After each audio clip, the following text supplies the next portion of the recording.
The night they fired me, I didn't argue. I packed my desk into a cardboard box, while whispers circled like vultures. What no one knew, what I didn't tell a soul, was that the company that just let me go still cut me a check every month. A silent contract, a stake in their future. I owned more of them than they owned of me. But I kept quiet. Sometimes silence is sharper than rage. I drove home with my box of useless papers, expecting at least some comfort. Instead, I walked into chaos.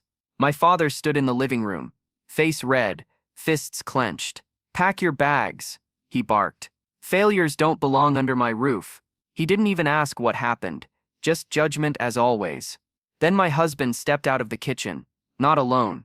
A woman followed, fixing her lipstick with the casualness of someone who'd already claimed my place. He looked at me, smirked, and spit on the floor between us. "You're done with me, with this life." I didn't cry, I didn't beg. I just carried my box upstairs, one step at a time, while they laughed behind me. That night, as I zipped up my suitcase, I thought about all the times I'd believed in them. My father, the man who raised me on discipline, who said love was conditional on achievement. My husband, the boy who once swore the world would collapse without me by his side. But loyalty is only real when tested, and mine had been tested, theirs had failed. I walked out without a word. They thought they'd broken me, but I had secrets. The beach house was the first, tucked away on the coast in my name alone. No one knew it existed, my sanctuary. The second secret was the company. I'd played the fool well, letting them believe I was just another employee, disposable, fragile. But years earlier, I'd quietly invested shares, partnerships, silent agreements, enough to make me untouchable. They thought I was poor. In reality, I was richer than all of them combined.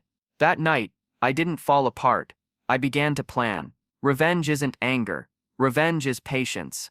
I let my husband flaunt his new woman. I let my father boast about throwing me out.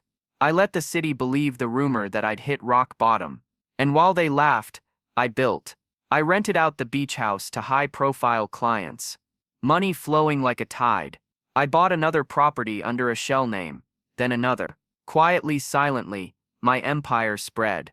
Meanwhile, I watched my father's business crumble. He'd leveraged too much, bet too high. I could have saved him, but I didn't. Instead, I bought his debt piece by piece until the bank answered to me, not him. My husband, he burned through money faster than he made it. Lavish dinners, vacations he couldn't afford.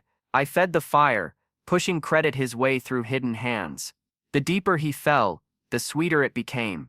The confrontation came 2 years later. My father showed up at my office unannounced.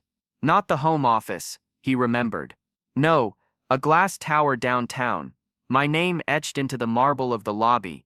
He looked smaller than I remembered, tired, hollow. "I need help," he said, voice cracking. "The bank owns everything."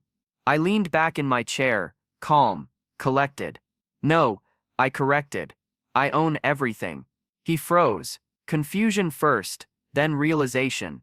His empire was mine now. The same daughter he'd thrown out had been signing his checks for months. I didn't yell, I didn't gloat. I just let silence sink its claws in. That silence hurt more than any insult. My husband came next. He found me at a charity gala. He looked older, bloated, desperate. His new woman was gone, replaced by a bitter loneliness. "Please," he whispered, grabbing my wrist.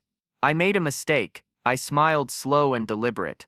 "You made several." He didn't know that the repossession of his car, the foreclosure of his condo, the credit calls, every ounce of his misery had been orchestrated by me. Step by step, I dismantled the life he thought he'd built on my ashes.